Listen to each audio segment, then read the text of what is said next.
अच्छा, देखिए एक्चुअली में क्या हुआ था ये कंपनी के रूल के बिल्कुल खिलाफ है। वो मैंने टी शर्ट जो है एक्चुअली में मेरे पास मैं चेंज नहीं कर पाया, तो हालांकि ये सही नहीं है, तो इसलिए मुझे थोड़ा सा एहसास हुआ कि भाई वो टी शर्ट मैंने गलती से पहन ली, तो अब टी शर्ट को थोड़ा चेंज कर दिया है। खैर चलो क्लास को हम शुरू करते हैं।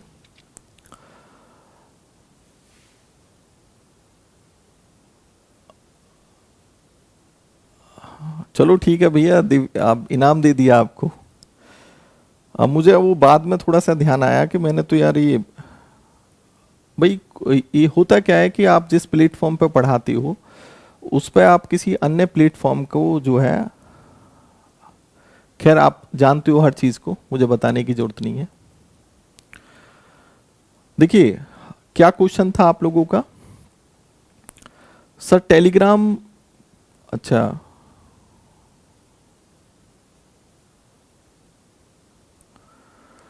वो तो टेलीग्राम चैनल पे आके जो है ना, आप जो है वहाँ पर जो है जो भी क्वेरीज वगैरह में जो भी क्विज वगैरह लेता हूँ वो हर एक कोई ज्वाइन कर सकता है उसमें। खैर चलिए, खैर हाँ, मैं क्या बता रहा था आपको, मैं टॉपिक बता रहा था कि जैसे अगर कोई बाहर का क्षेत्र है और वो हमें इंडिया में शामिल करना है, तो हम आर्टिकल 2 के अनुसार उसको शामिल कर सकते हैं। लेकिन अगर हमारे इंडिया का कोई क्षेत्र है और उसमें क्षेत्र में कोई परिवर्तन करना है तो आर्टिकल 3 के अनुसार होगा, क्योंकि वहां पर नए राज्यों के गठन के विषय में दिया हुआ है। ये दोनों ही बदलाव जो है पार्लियामेंट में सिंपल मेजोरिटी के साथ होते हैं। किसके साथ होते हैं? सिंपल मेजोरिटी के साथ होते हैं। ओके, अब बात यहां पर बच्चों ये आ जाती है कि अगर सपोज करो कि हमें अपना कोई क्षेत्र अगर दूसरे देश को देना है, तो क्या भारत की सरकार दे सकती है या नहीं? तो यहां पर एक केस आया था जिसको हमने बेरूबाड़ी का नाम दिया था। तो एक तो था, आपने देखा होगा कि री बेरूबरी केस, वो तो प्रस्तावना के लिए था, 1960 में आया था, जिसमें यह कहा गया था कि प्रस्तावना संविधान का भाग नहीं है, और जिसको केशवानंद केस में पलट दिया गया था। लेकिन एक है बेरूबाड़ी केस। कौन सा केस है? अगर हम संघ और उसके राज्य क्षेत्र की बात करें, अगर हम संघ और उसके, आज क्या हो रहा है ये, अगर हम संघ और उसके राज्य क्षेत्र की बात करें, तो यहां पर हमने जिक्र किया बेरूबाड़ी केस का। तो ये जो बेरूबाड़ी केस है ये भी 1960 का केस था, जिसमें ये बेरूबाड़ी जो क्षेत्र था, ये एक आज जो बांग्लादेश है ये उसका एक क्षेत्र था जो पूर्वी पाकिस्तान में आता था। तो उसको लेकर ये केस बना था। तो अब बात ये आती है कि इसमें सरकार ने तय किया कि भाई हम जो ज़मीन है, जो बेरूबाड़ी की ज़मीन है, वो हम बांग्लादेश को दे देंगे, यानी पूर्वी पाकिस्तान को। तो इसको लेकर सुप्रीम कोर्ट में केस आया और जिसको नाम दिया गया बेरूबाड़ी केस का। किसका नाम दिया गया? बेरूबाड़ी केस का नाम दे दिया गया। अब बेरूबाड़ी केस का जब नाम दे दिया गया तो यहाँ न्यायपालिका ने क्या तय किया? न्यायपालिका ने तय किया कि अगर हम अपनी किसी जमीन को या अपने क्षेत्र को, यानी कि भारत, अगर कोई भारतीय क्षेत्र है और वो अगर दूसरे देश को दिया जाना है, अगर दूसरे देश को अगर देना है, तो उसके लिए क्या करना होगा? उसके लिए संविधान संशोधन करना होगा। तो संविधान संशोधन के द्वारा जो है आर्टिकल 368 के तहत उस क्षेत्र को दिया जा सकता है। कहने का मतलब ये हुआ कि यहाँ पर थोड़ा सा अंतर ये समझो कि अगर हमें किसी दूसरे देश का क्षेत्र लेना है तो हम जो है आसानी के साथ ले सकते हैं, और पार्लियामेंट में कौन सी मेजॉरिटी के साथ? पार्लियामेंट में सिंपल मेजॉरिटी के साथ। लेकिन अगर हमें अपने देश का कोई क्षेत्र दूसरे देश को देना है तो उसके लिए संविधान संशोधन करना पड़ेगा। बिना संविधान संशोधन के हम नहीं दे सकते। जैसे आपने देखा होगा कि हमने 100वां संविधान संशोधन किया, हमने 100वां संविधान संशोधन किया, और ये 100वां संविधान संशोधन क्या था कि जिसमें भारत और पाकिस्तान के बीच, भारत और बांग्लादेश के बीच में, भारत और बांग्लादेश के बीच कुछ भूमि की क्या हुई, अदला बदली हुई, अदला बदली की गई।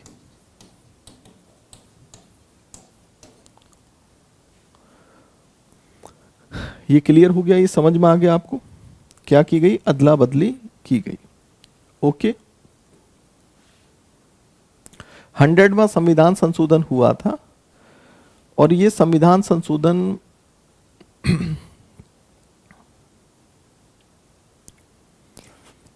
ये लगभग हुआ था 2015 और 16 की बात थी।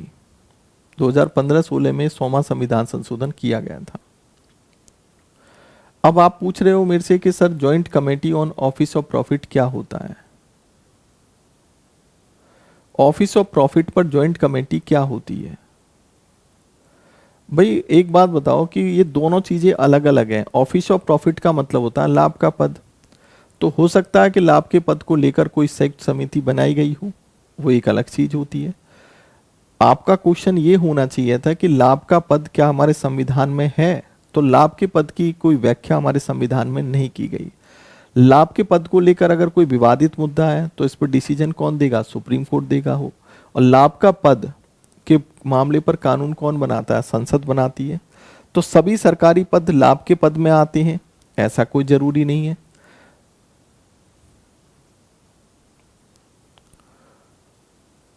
वो बात आपकी ठीक है कि जॉइंट कमेटी, यानी कि इसको लेकर जॉइंट कमेटी जो है लाभ के पद को लेकर बनाई जा सकती है, कि जैसे कोई विवादित मुद्दा है तो उसको लेकर एक संयुक्त समिति बनाई जा सकती है लाभ के पद को लेकर। सॉलिसिटर जनरल कौन होता है? तो सॉलिसिटर जनरल जो होता है वो second law officer of the central government होता है, केंद्र सरकार का द्वितीय विधि अधिकारी होता है। हालांकि इसका पद कोई हमारे संविधान में नहीं है, अटॉर्नी जनरल का ही पद है। लेकिन अटॉर्नी जनरल के महान्यायवादी की हेल्प करने के लिए सॉलिसिटर जनरल होता है। कौन होता है? सॉलिसिटर जनरल होता है। ठीक है।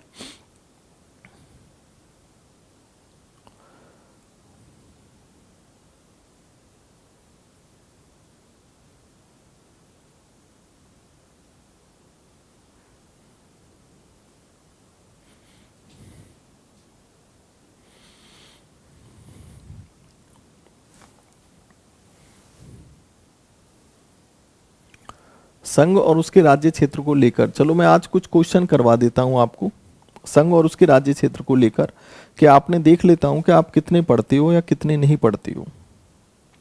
संघ और उसके राज्य क्षेत्र का मैंने क्वेश्चन अगर मैं देखूं, आप लोगों की थोड़ी शिकायत रहती है कि सर कुछ क्वेश्चन यहां भी करवा दिया करो, तो थोड़े से करवा देता हूं मैं यहां पर।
देखिए संघ और उसके राज्य क्षेत्रों को लेकर यहाँ कुछ क्वेश्चन है जिसके आंसर आपको बताने हैं।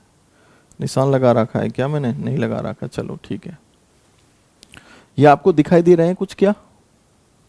यार यार दिखाई नहीं दे रहे।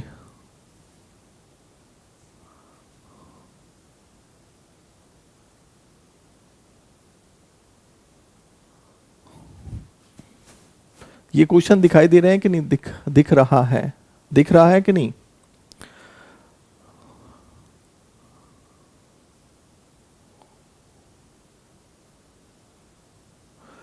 निम्नलिखित कथनों पर विचार कीजिए कि यदि भारत सरकार सीमा विवाद को सुलझाने के लिए किसी देश के साथ समझौता करती है तो ऐसे समझौते को लागू करने के लिए संविधान संशोधन अनिवार्य होता है।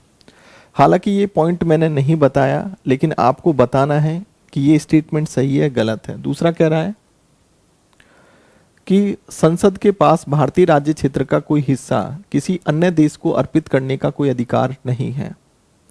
संसद के पास भारतीय राज्य क्षेत्र का कोई हिस्सा किसी अन्य देश को अर्पित करने का कोई अधिकार नहीं है। तो आपको बताना है कि कौन से स्टेटमेंट सही है। First and third, first second and third. अब ये बताओ,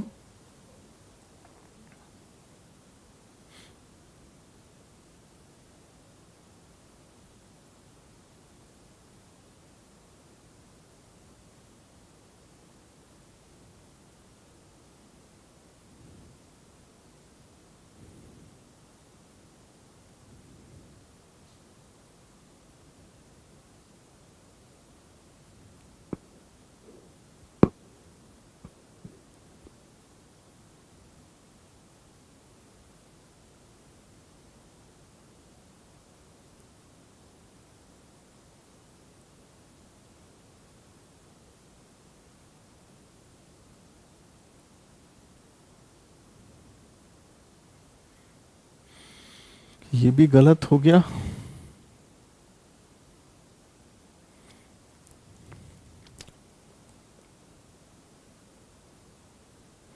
इसमें भाई ऑप्शन थोड़े गलत लिखे हुए हैं, मैं बता देता हूँ। ये थोड़ा सा गलती, और तीसरा भी दिया है कि भारत राज्यों का संघ होगा। अच्छा अच्छा, भारत राज्यों का संघ होगा तीसरा, ये तीसरा स्टेटमेंट भी दे दिया है। और पहला स्टेटमेंट क्या दिया है, ऐसे समझौते लागू करने के लिए संविधान संशोधन अनिवार्य होता है।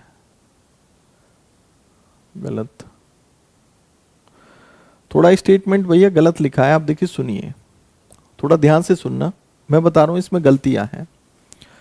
यदि भारत सरकार सीमा विवाद को सुलझाने के लिए किसी देश के साथ समझौता करती है तो ऐसे समझौते को लागू करने के लिए संविधान संशोधन अनिवार्य होता है।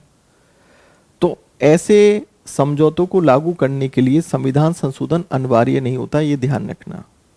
तो इसका मतलब पहला स्टेटमेंट गलत लिखा है। मैंने अभी हाल में ही आपको बताया बेरुवाड़ी केस।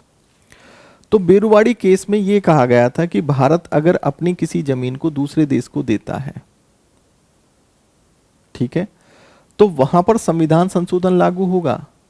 लेकिन एक कंडीशन इसमें यह भी अप्लाई है कि यदि भारत सरकार सीमा विवाद को सुलझाने के लिए किसी देश के साथ समझौता करती है, कोई सीमा विवाद हो रहा है, तो ऐसे समझौतों को लागू करने के लिए संविधान संशोधन अनिवार्य होता है। ऐसा संविधान संशोधन इसके लिए कोई जरूरी नहीं है। सीमा विवाद के लिए सरकार अपने आदेश के द्वारा भी सीमा विवाद को जो है सुलझा सकती है। तो पहला स्टेटमेंट क्या है, सीमा यानी कि संविधान संशोधन अनिवार्य होता है, ये गलत है, कोई अनिवार्य नहीं होता। तो ये पहला स्टेटमेंट गलत है।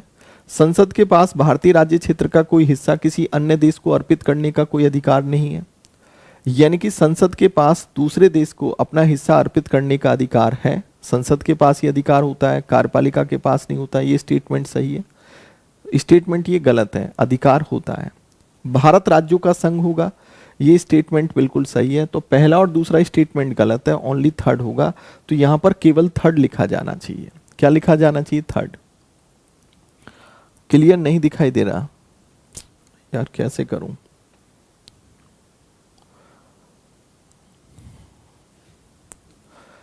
और अगर अपने देश का कोई क्षेत्र दूसरे देश को देना है तो वहां संसद के द्वारा संविधान संशोधन अनिवार्य है, ऐसा बेरुवाड़ी केस में कह दिया गया। दूसरी बात, अगर सीमा विवाद को सुलझाना है तो सुलझाने के लिए कार्यपालिका आदेश के द्वारा उस सीमा विवाद को सुलझा सकती है, उसके लिए संविधान संशोधन की कोई आवश्यकता नहीं होती। ये स्टेटमेंट भी बिल्कुल सही है। तीसरा, भारत राज्यों का संघ होगा। तो यानी कि कहने का मतलब है कि तीनों स्टेटमेंट को देखें तो पहला स्टेटमेंट गलत है, दूसरा स्टेटमेंट भी गलत है और तीसरा स्टेटमेंट सही है। तो आंसर यहाँ पर 3 होगा। ठीक है, समझ में आ गया। थोड़ा सा ये मिस्टेक हो रहा है, मैं थोड़ा सा इसमें इसी वजह से रहा कि भाई मिस्टेक क्यों हो रही है यहाँ पर। अब दूसरा क्वेश्चन है कि निम्नलिखित कथनों पर विचार कीजिए। राज्य के निर्माण या राज्य के नाम में परिवर्तन से संबंधित विधेयक को राष्ट्रपति की सिफारिश पर ही संसद में पेश किया जा सकता है, इसके विषय में मैंने बताया। राज्य विधानमंडल द्वारा ऐसे विधेयक पर दी गई राय को मानना संसद के लिए अनिवार्य है। राज्य विधानमंडल द्वारा ऐसे विधेयक पर दी गई राय को मानना संसद के लिए अनिवार्य है।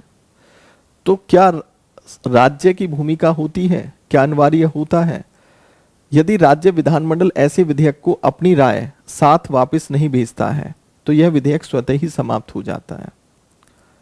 अपनी राय साथ नहीं भेजता है तो विधेयक स्वतः ही समाप्त हो जाता है। तो आपको ये बताना है कौन सी स्टेटमेंट सही है। निम्न में से कौन सा कथन सही है? केवल 2, केवल 1, केवल 1 एंड 3 एंड केवल 1, 2 एंड 3। तो आंसर बताइए इसका क्या होगा।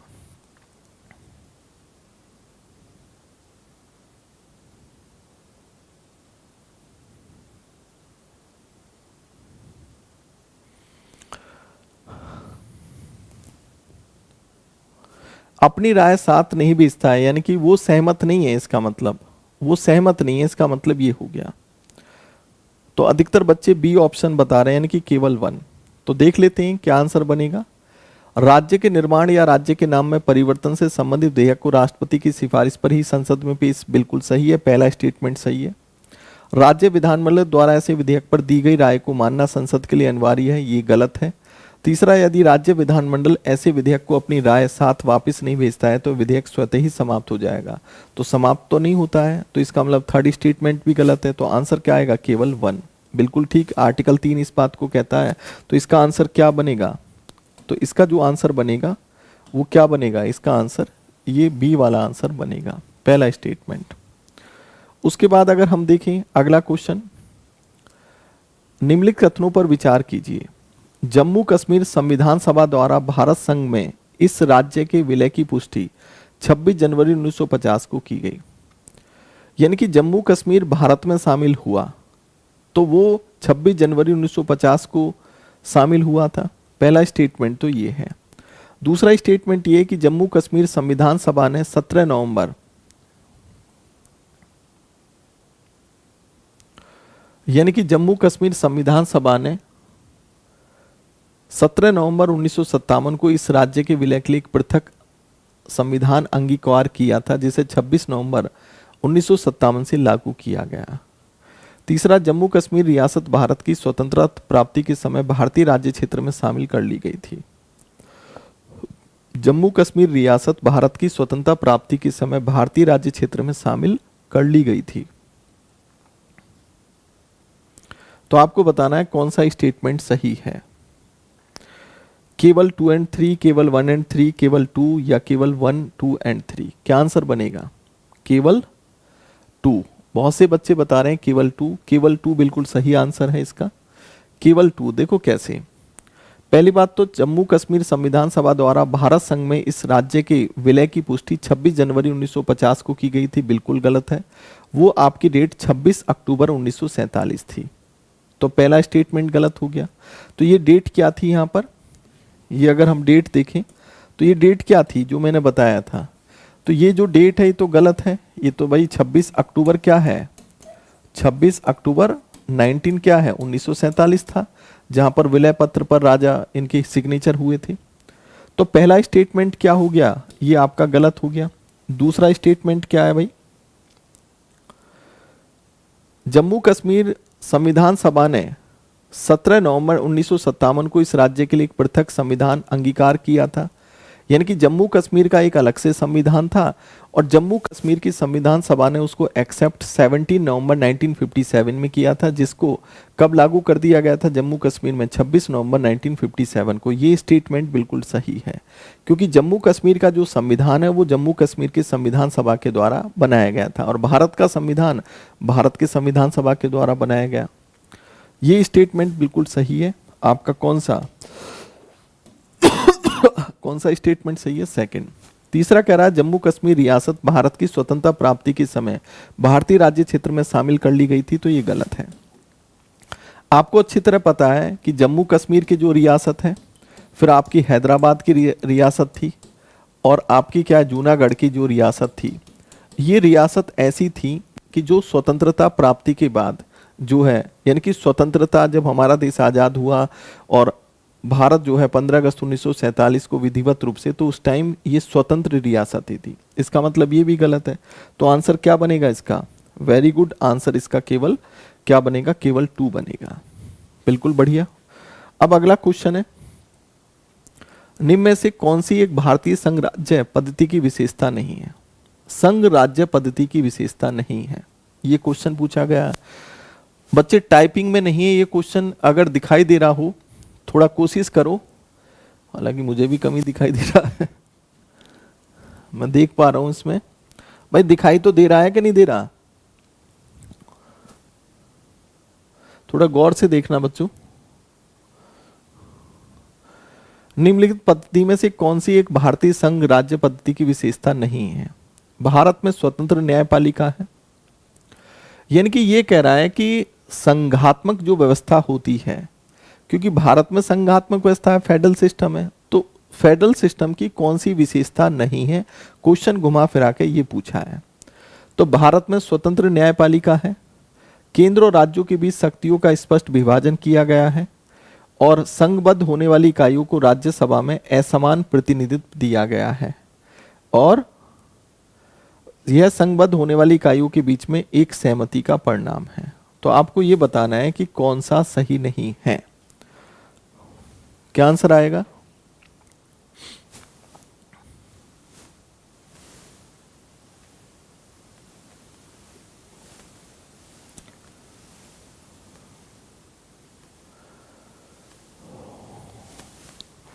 कौन सा सही नहीं है ये बताना है आपको।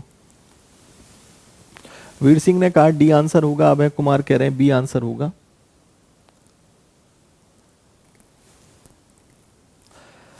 देखिए आंसर इसका जो बनेगा वो डी बनेगा। सिंपल सी बात, एक बात समझो कि मैंने आपको अपनी क्लास में एक बात बताई थी कि आर्टिकल 1 क्या कहता है कि हमारा जो देश है, यानी कि भारत जो है, यानी कि India that is Bharat shall be union of state, Bharat राज्यों का संघ होगा।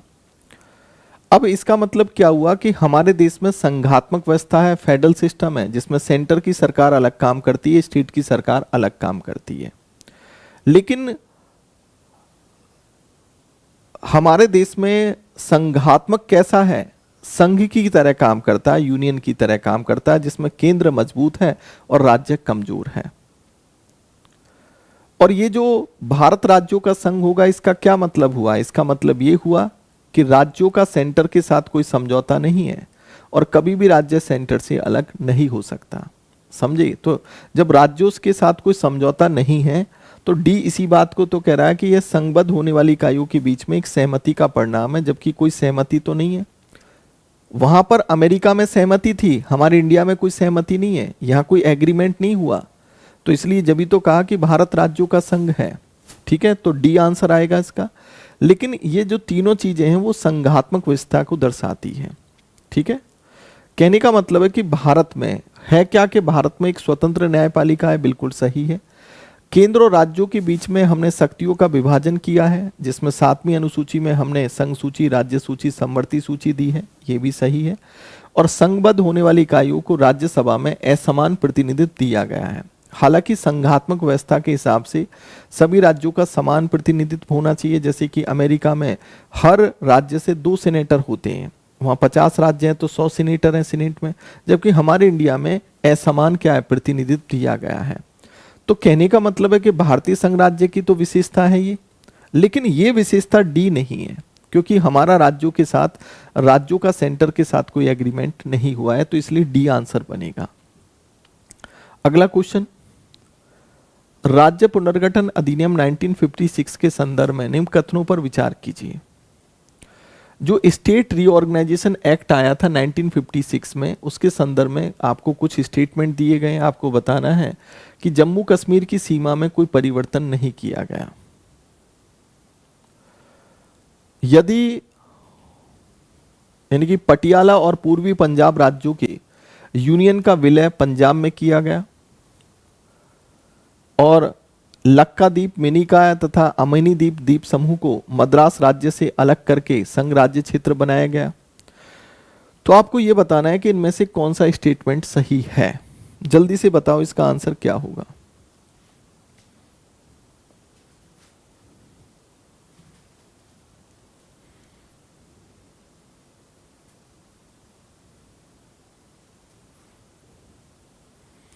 ओम प्रकाश करें डी। ओके, आगे बताइए भाई।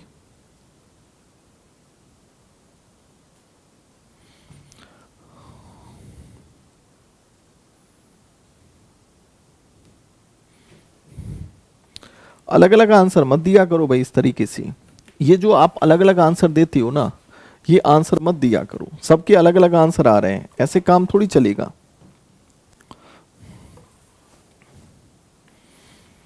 हालांकि ये जो क्वेश्चन है आया हुआ क्वेश्चन है जहां तक है, क्योंकि मुझे यही समझ में आ रहा है कि ये क्वेश्चन आया हुआ क्वेश्चन है। ये क्वेश्चन आया हुआ क्वेश्चन है। एक मिनट रुकिए। इस क्वेश्चन में कोई वो तो नहीं हुई क्या, दिक्कत तो नहीं है?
तो मैं तो ये सोच रहा था किसी स्टेट में आया हुआ है, लेकिन किसी स्टेट में ऑल इज करेक्ट। रुक जाओ बच्चे,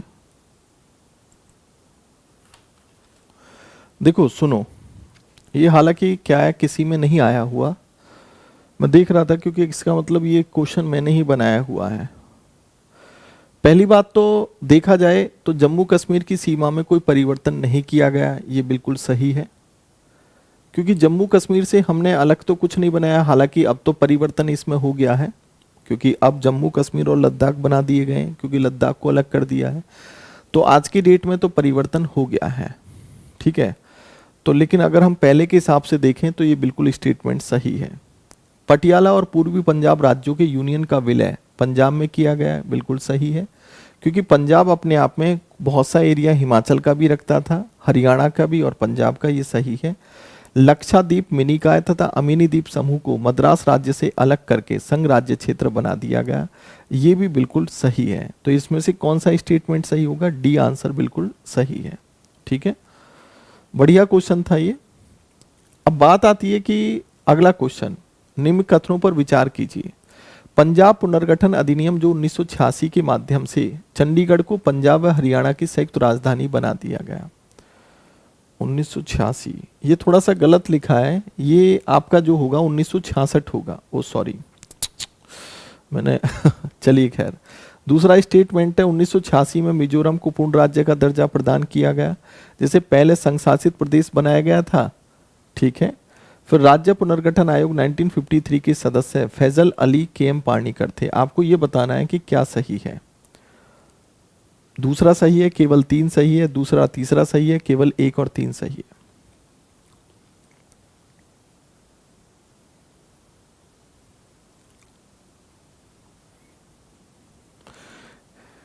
इसमें देखना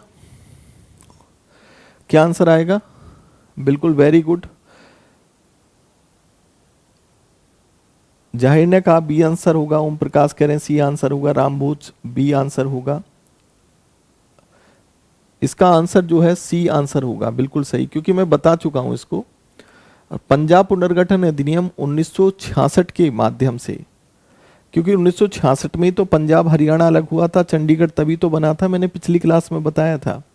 तो इसका मतलब ये स्टेटमेंट गलत है, 1986 नहीं 66 होना चाहिए।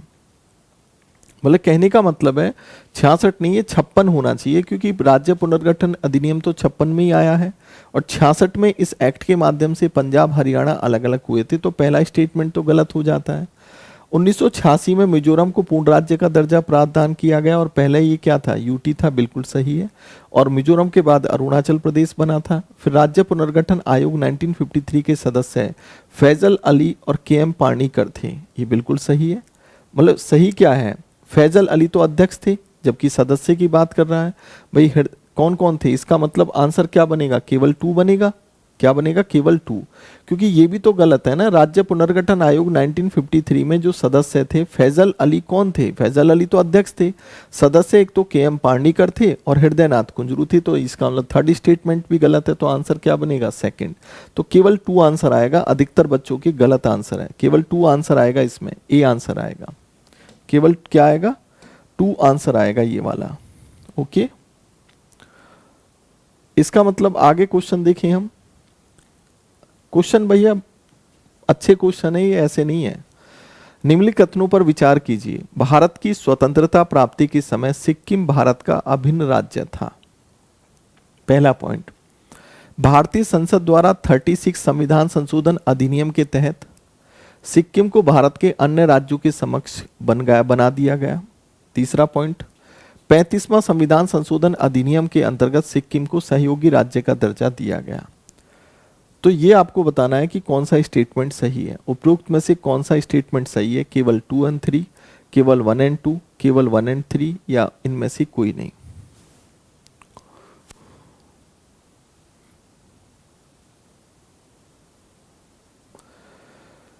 देखो इंग्लिश में मैं आपको ये बताऊं, ये कह रहा है कि आपको ये बताना है कि इन पर स्टेटमेंट पर विचार कीजिए।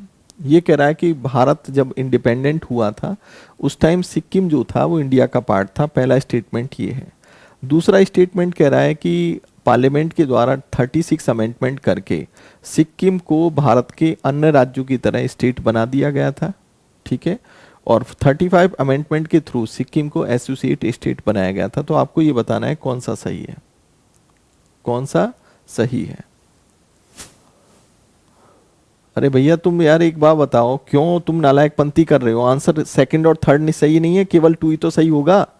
पहली बात तो जब भारत इंडिपेंडेंट हुआ था तो सिक्किम क्या भारत का राज्य था, भारत का अभिन्न अंग था, क्या पार्ट था, नहीं था। सिक्किम को तो हमने बाद में शामिल किया है, तो पहला स्टेटमेंट तो बिल्कुल ही गलत हो जाता है।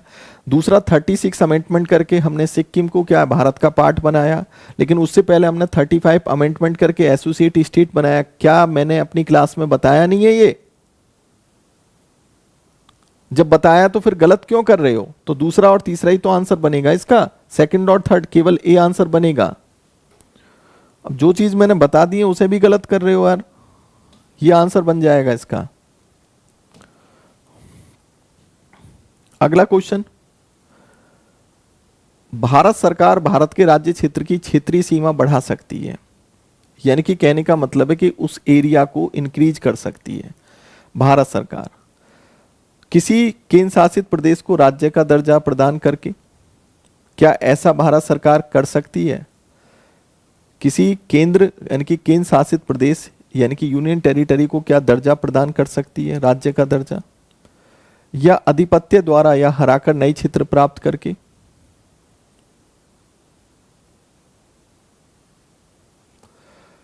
अधिपत्य द्वारा या हराकर, यानी कि कहने का मतलब है अधिपत्य द्वारा या हराकर नया क्षेत्र प्राप्त करके, या दूसरे राष्ट्रों से उपहार स्वरूप भूमि प्राप्त करके। आपको ये बताना है कौन सा स्टेटमेंट सही है।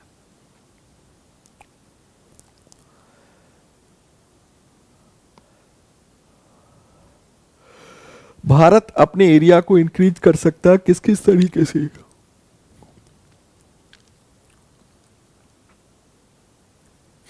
देखो एक बात बताओ,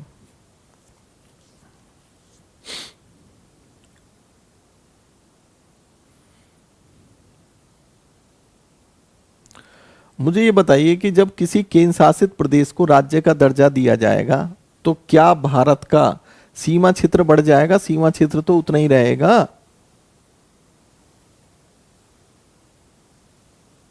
ये बात किसकी कर रहा है? सीमा क्षेत्र की बात कर रहा है। सीमा क्षेत्र क्या भारत का बढ़ जाएगा? हमने जम्मू कश्मीर को दो भागों में तोड़ दिया, तो क्या भारत का सीमा क्षेत्र बढ़ गया? एरिया तो उतना ही है आज भी। तो इसका मतलब क्या कि किसी केंद्र शासित प्रदेश को राज्य का दर्जा प्रदान करके कोई सीमा क्षेत्र थोड़ी बढ़ जाता है। सीमा क्षेत्र तो तभी बढ़ेगा जब हम कोई बाहर का क्षेत्र लेके आएंगे। अब जैसे अधिपत्य द्वारा हराकर नए क्षेत्र प्राप्त करके, यानी कि जैसे आपने देखा होगा कि हमने पुर्तगाली क्षेत्रों को अपने भारत में शामिल किया, दूसरे राष्ट्रों से उपहार स्वरूप भूमि प्राप्त करके, जैसे फ्रांस ने हमें हमारे साथ एक समझौता किया और हमने क्या है, इसको पुडुचेरी वाले क्षेत्र को ले लिया। तो इसका मतलब क्या हुआ कि हम अपने सीमा क्षेत्र को जो बढ़ा सकते हैं वो सेकंड और थर्ड पॉइंट के द्वारा ही तो बढ़ाएंगे, जिसमें मैंने अर्जित क्षेत्रों के विषय में बताया था कि या तो हम किसी देश को हरा के ले सकते हैं किसी देश का क्षेत्र, या उसके साथ कोई समझौता या संधि करके ले सकते हैं, या कोई ऐसा दावा रहित क्षेत्र है जिस पर हम अपना कब्जा कर सकते हैं, तभी तो सीमा क्षेत्र बढ़ेगा। तो इसका मतलब आंसर इसका क्या होगा? सेकंड और थर्ड ही तो आंसर होगा इसका।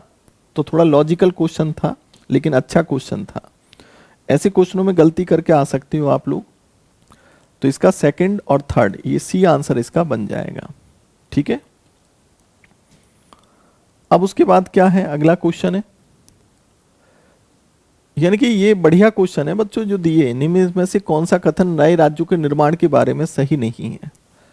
नए राज्यों के निर्माण के बारे में, यानी कि formation of new state, article 3, संसद विधि द्वारा एक नए राज्य का निर्माण कर सकती है। इस प्रकार की विधि से संविधान की पहली अनुसूची और चौथी अनुसूची के संशोधन का प्रावधान होगा। विधि से संविधान की पहली अनुसूची और चौथी अनुसूची के संशोधन का प्रावधान होगा। इस प्रकार की विधि को अनुच्छेद 368 के प्रयोजनों के लिए संविधान का संशोधन समझा जाएगा, या इस प्रयोजन के लिए विधेयक संसद में तब तक पूरा स्थापित नहीं किया जा सकता जब तक इसे उस राज्य के विधानमंडल को निर्दिष्ट नहीं कर दिया गया है और जिसके क्षेत्र सीमाओं या नाम पर उसका प्रभाव पड़ता है।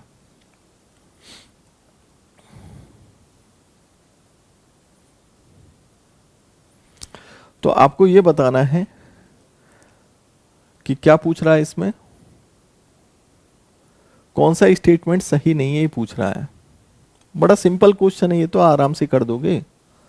सी आंसर बिल्कुल सही आंसर है, क्योंकि मैंने ये बताया था कि अगर हम आर्टिकल 3 या आर्टिकल 2 में, आर्टिकल 2 और आर्टिकल 3 के अनुसार अगर हम कोई भी परिवर्तन करते हैं, जिससे अनुसूची, जिससे शेड्यूल 1 और शेड्यूल 4 में परिवर्तन होता है, तो वो संविधान संशोधन के तहत नहीं माना जाएगा। तो इसका मतलब आंसर क्या बनेगा? सी तो आंसर बनेगा इसका। सिंपल सी बात है कि इस प्रकार की विधि को अनुच्छेद 368 के प्रयोजन के लिए संविधान का संशोधन माना जाएगा, ये गलत है, नहीं माना जाएगा। 368 नहीं माना जाएगा, और तीनों स्टेटमेंट सही है। ओके, उसके बाद जैसे ये लास्ट जहां तक है क्वेश्चन है कि अनुच्छेद 1 का थर्ड के अनुसार भारत के राज्य क्षेत्र में होने पर, भारत के राज्य क्षेत्र का क्या मतलब है? संघ राज्य क्षेत्र, राज्यों का क्षेत्र, या ऐसे अन्य राज्य क्षेत्र जो अर्जित किए जाएं? निम्न में से कौन सा स्टेटमेंट सही है?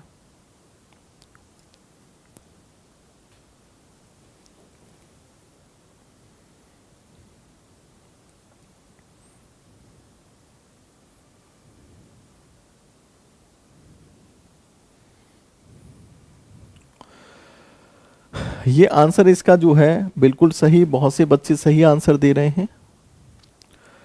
यानी कि ये जो आर्टिकल 1 का जो तीसरा पॉइंट है, उसमें ये बोला गया है भारत के राज्य क्षेत्र में कौन कौन आएगा। सिंपल सा आप आर्टिकल 1 का तीसरा पॉइंट उठा के देखो ना, बताया था मैंने भाई, संघ राज्य क्षेत्र का मतलब यूनियन टेरिटरी होता है, राज्यों का क्षेत्र राज्य शामिल होते हैं और अर्जित राज्य शामिल होते हैं, अर्जित क्षेत्र, तो तीनों ही तो आएगा इसका आंसर। तो आंसर क्या बना इसका? आंसर इसका सी बना। आंसर क्या बनेगा? सी। भाई सीधा सीधा मैंने आपको बताया था कि आर्टिकल 1 में कई पॉइंट हैं, तो आर्टिकल 1 का तीसरा पॉइंट देखो, तो मैंने बताया था कि टेरिटरी ऑफ इंडिया में कौन कौन शामिल है, राज्य शामिल है, यूनियन टेरिटरी शामिल है, और आपका एक्वायर्ड टेरिटरी शामिल है। ओके, अब एक बच्चे ने मेरे से पूछा है कि सर जो पिछला क्वेश्चन है उसका डी वाला पॉइंट बता दो। डी वाला पॉइंट ये वाला, देखो एक बात बताओ कि इस प्रयोजन के लिए विधेयक संसद में तब तक पूरा स्थापित नहीं किया जाएगा जब तक इसे उस राज्य के विधानमंडल को निर्दिष्ट नहीं कर दिया गया है। यानी कि इसका मतलब ये कह रहा है कि बिल तब तक पार्लियामेंट में नहीं रखा जाएगा जब तक आप उस राज्य सरकार को उस बिल को नहीं भेजोगे।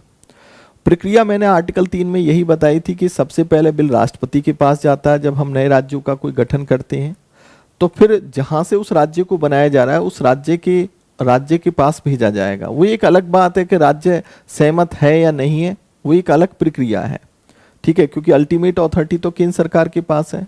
मान लो कि राज्य सहमत भी नहीं है तो भी क्या, उसके बाद ही तो पार्लियामेंट में रखा जाएगा। तो वो यही बात तो कहना चाह रहा है, ठीक है। तो प्रक्रिया यही तो कहती है कि राष्ट्रपति के पास जब बिल आएगा तो राष्ट्रपति उस राज्य को भेजेगा। अब उसके लिए एक टाइम बाउंडेशन रखेगा कि भाई 6 महीने, 4 महीने, 2 महीने जो भी है, उसमें या तो वो अपनी सहमति दे, और नहीं सहमति देगा तब भी वो क्या, पार्लियामेंट में राष्ट्रपति के द्वारा रख दिया जाएगा, ठीक है। तो आर्टिकल, ये जो क्वेश्चन 9 का जो डी ऑप्शन है वो बिल्कुल सही है। समझ में आ गया? क्यों बच्चे? अभय कुमार क्लियर हो गया कि इस प्रयोजन के लिए विधेयक संसद में तब तक पूरा स्थापित, ठीक है, संसद में तब तक नहीं रखा जाएगा जब तक वो राज्य में नहीं भेजा जाएगा, तो तब तक इसे उस राज्य के विधानमंडल को निर्दिष्ट नहीं कर दिया गया है जिसके क्षेत्र सीमा या नाम पर इसका प्रभाव पड़ता है, ठीक है। तो हालांकि ये क्या है कि बिल तो भेजा जाएगा लेकिन बिल पर कोई अथॉरिटी नहीं होती राज्य सरकार की। ओके, क्लियर हो गया? क्लियर हो गया कि नहीं हुआ? देखिए बच्चे, मैं सही बताऊं ना, मैं संतुष्ट नहीं हूं आप लोगों से। इस जो मैंने 10 क्वेश्चन आप लोगों से मैंने पूछे हैं उनमें से मैं एक आध क्वेश्चन को अगर छोड़ दूं तो अधिकतर मैंने पॉइंट आपको बताए हैं, और जब मैंने अधिकतर पॉइंट आपको बताए हैं तो आपका जो स्कोर आ रहा है वो लगभग 5 के आसपास आ रहा है। किसी के 4 सही हैं तो किसी के 5 सही हैं, ज्यादा से ज्यादा 6 सही है। ये स्कोर क्यों आ रहा है? इसका मतलब क्या है? मैं पढ़ाते जा रहा हूं और आप पढ़ते जा रहे हो और पीछे का कोई आपका रिवीजन से कोई मतलब नहीं है। अगर आप इस तरीके से पढ़ाई करोगे तो ये ध्यान रखना, सिलेक्शन नहीं होगा। मेरा कहने का या बताने का मतलब है कि ज्यादा से ज्यादा क्वेश्चन आंसर करो। अगर आप प्रीलिम्स में सिलेक्शन लेना चाहते हो तो ज्यादा से ज्यादा क्वेश्चन आंसर करोगे, क्योंकि जब आप क्वेश्चन करते हो ना तो कई चीजें नई निकल के आती हैं, क्योंकि आपका क्वेश्चन आंसर करने से कंसेप्ट क्लियर होता है। जैसे एक तो ये है कि भाई मैंने चैप्टर पढ़ा दिया, ठीक है, आपको समझ में आ गया, लेकिन फिर उस चैप्टर के जब आप क्वेश्चन निकालते हो तो बहुत सी बातें नई निकल के आती हैं। जब नई बातें निकल के आती हैं तो आपका और कंसेप्ट और मजबूत होता है कि अच्छा इस मामले पर यह भी होता है। समझे कि नहीं? तो चीजें क्लियर होती चली जा रही हैं। तो कहने का मतलब ये है कि ज्यादा से ज्यादा क्वेश्चन निकालने की कोशिश किया करो। एक हमेशा तरीका यही होता है, इसको स्मार्ट तरीका भी कहते हैं, कि जो बच्चे कम मेहनत में सिलेक्शन लेते हैं ना, उनका एक सबसे अच्छा पॉइंट ये होता है कि वो हर चैप्टर के ज्यादा से ज्यादा क्वेश्चन निकालने की कोशिश करते हैं। वो ये नहीं कि भाई थ्योरी को ही पढ़े जाओ, समझे कि नहीं समझे, लेकिन उसको आप थ्योरी को तो पढ़ो जैसे मैं पढ़ा रहा हूं, उसके बाद उसके क्वेश्चन भी निकालो ताकि आपके कंसेप्ट और क्लियर होंगे। समझे कि नहीं समझे?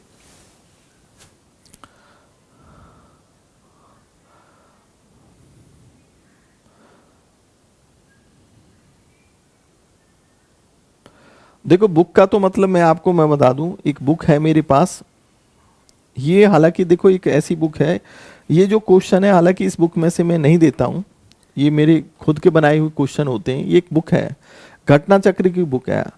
हालांकि मार्केट में आप कोई भी बुक ले सकते हो जो भी आपको अच्छी लगे, लेकिन फिर भी मैं ज़्यादातर प्रीफर करता हूं बच्चों को घटना चक्र। आईएएस पीसीएस की घटना चक्र की बुक आती है, हिंदी इंग्लिश दोनों मीडियम में आती है, सेपरेट बुक आती है, वो नहीं आप एसएससी वाली मत ले लेना।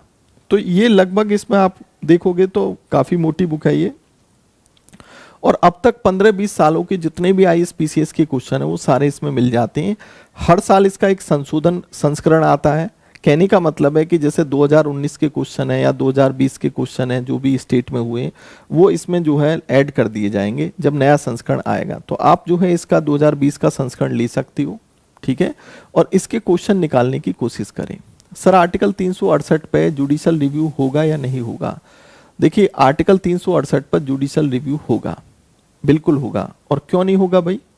अभय कुमार जी आप ये बताओ कि जब 99 अमेंडमेंट हुआ और 99 अमेंडमेंट करके 2014 में नेशनल जुडिशरी अपॉइंटमेंट कमीशन को ला दिया गया था, लेकिन इसको कोर्ट में चुनौती दी गई और देन ये जो 99वां जो 99 संविधान संशोधन है इसको क्या कर दिया गया?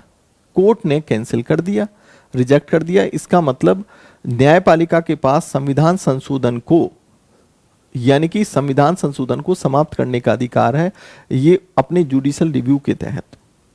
तो इसका मतलब आर्टिकल 368 पर जुडिशियल रिव्यू की पावर है। समझे कि नहीं समझे? हाँ 2020 वाला है, यही आप ले लेना, क्योंकि इसमें नए क्वेश्चन भी होंगे और इन क्वेश्चनों को निकालने की कोशिश करिए, ठीक है। थोड़ा सा बच्चों मैं ज़्यादा लेट क्लास, ज़्यादा लंबी क्लास इसलिए नहीं ले पा रहा क्योंकि थोड़ी सी मेरी भी तबीयत थोड़ी ख़राब चल रही है, मतलब इतनी अच्छी तबीयत नहीं है। फिर भी आपकी क्लास ना टूटे, क्लास बेशक कम टाइम के लिए चले लेकिन फिर भी चलती रहे ताकि आप कंटिन्यूअस जो है जुड़े रहें। अगला जो टॉपिक होगा वो मेरा नागरिकता का टॉपिक होगा, मैं बता दूं। और उससे पहले मैं एक और बात बता दूं आप लोगों को, यहाँ पर जो जरूरी है, जो मैंने कल भी दिखाया था, शायद कल मैंने बताया था नहीं बताया था मुझे नहीं पता, लेकिन इसको मैं दिखा देता हूँ।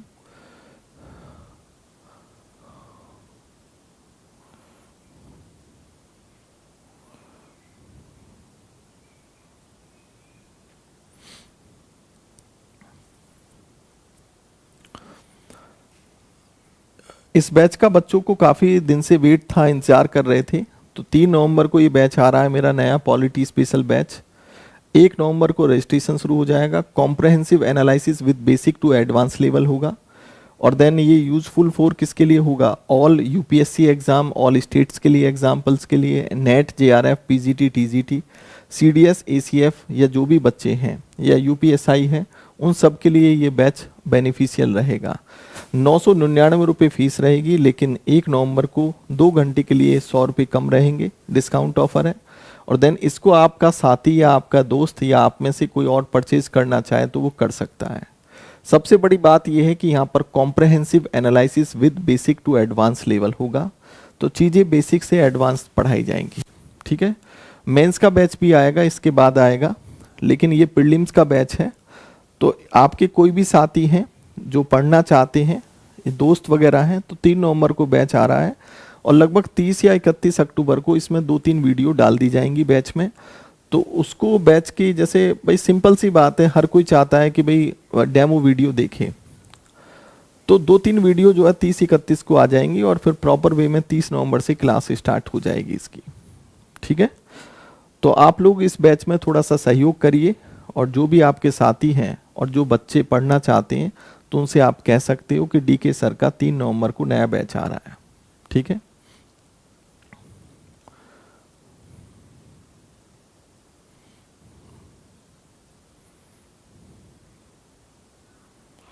तो अभय कुमार जी यानी कि जो पवन कुमार जी हैं, तो आपको बैच कैसा लगा? ये जो जिस बैच में आप पढ़ रहे हो, तो इस बैच से आप संतुष्ट हो या नहीं हो? देखिए सिकंदर साहब जो है वो आपके ऊपर डिपेंड करता है। अभी तो ख्याल ही आपका बैच चल रहा है, पहले इस बैच को पूरा करो, उसके बाद जब बैच पूरा हो जाए तो थोड़ा सा रिवीजन करो अपने तरीके से, और जब इसके बाद कोई और नया बैच आएगा उस बैच को ज्वाइन करना, एक रिवीजन भी आपका हो जाएगा, ठीक है।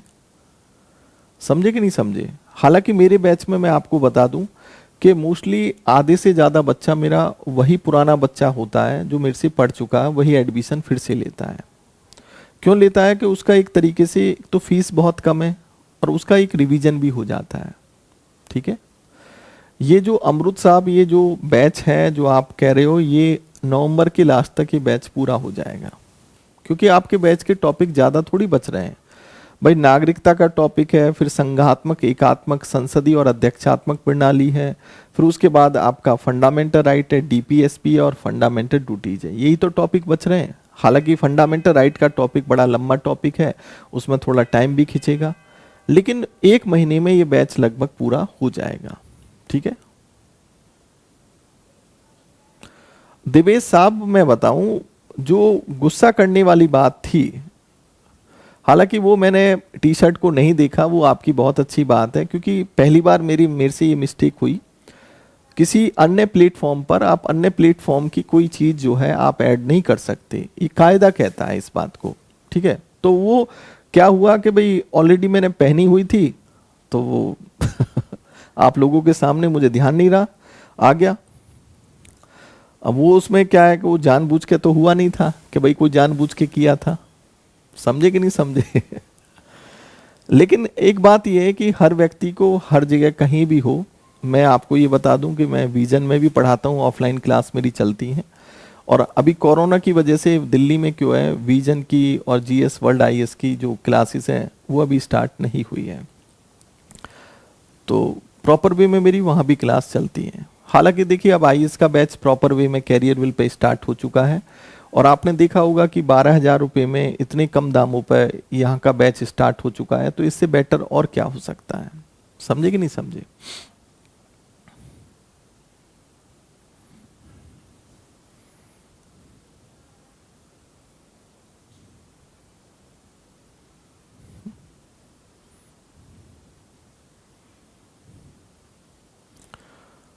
क्यों बच्चे, क्या दिवेश साहब क्या हुआ।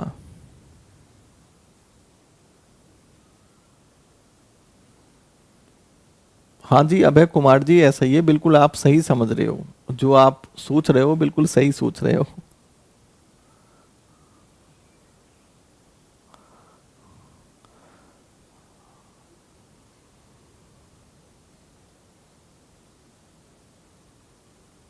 सर आलोक सर बोलते हैं कि रोज की 5 बार देख सकोगे वीडियो।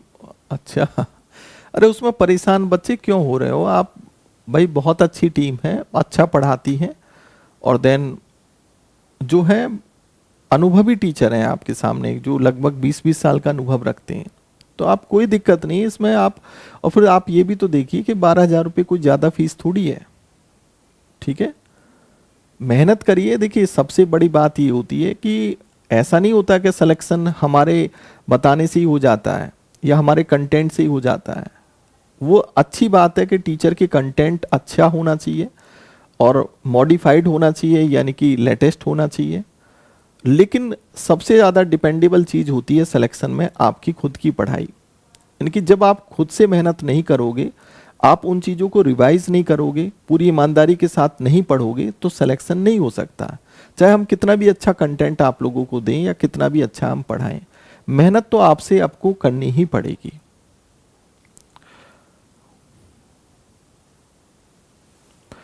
तो मैं ये आप लोगों से यही कहना चाहूँगा कि आप जितना भी सहयोग कर सकें तो सहयोग करिए। 3 नवंबर को मेरा नया बैच स्टार्ट हो रहा है, और आप ये जानते हो कि भाई मैं ऑलरेडी मेरे स्पेशल बैच ही आते हैं। ठीक है, और अन्य किसी बैच में मैं नहीं पढ़ाता हूँ, बस ओनली स्पेशल बैच, और आप ही लोग जो है मेरे बैच को आगे बढ़ाते हो। ठीक है, समझे।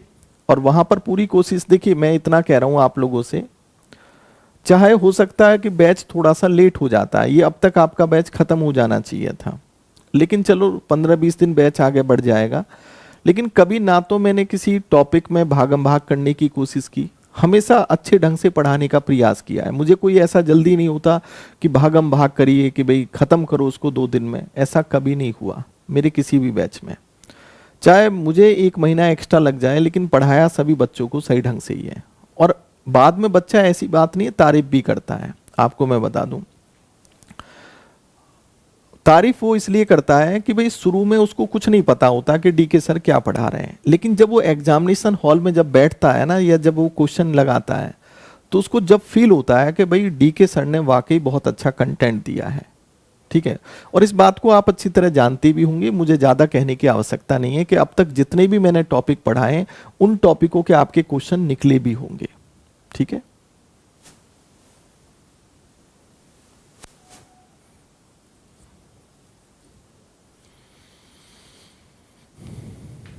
चलिए ठीक है, आज क्लास यहीं ऑफ करते हैं। कल नागरिकता का बहुत अच्छा टॉपिक है, और नागरिकता में बहुत से क्वेश्चन हैं जो आपके कंफ्यूजन पॉइंट है कि सर ये जो आपका पीआईयू क्या होता है, ओसीआई क्या होता है, नागरिकता संशोधन कानून 2019 क्या है, इसमें इतना बड़ा बवाल क्यों मचा, पक्ष विपक्ष की भूमिका क्या रही, इसमें तमाम तरह के मुद्दे हैं। हालांकि नागरिकता जो है इतना इम्पोर्टेंट टॉपिक कभी नहीं रहा, लेकिन नागरिकता संशोधन कानून 2019 की वजह से ये बड़ा इम्पोर्टेंट बन गया। ठीक है, तो आज की क्लास हमारी यहीं पर ऑफ होती है। चलो कोई बात नहीं दिवेश, पढ़ाई करो भैया, मेहनत से करो पढ़ाई, ठीक है ना। ओके, जय हिंद बच्चों।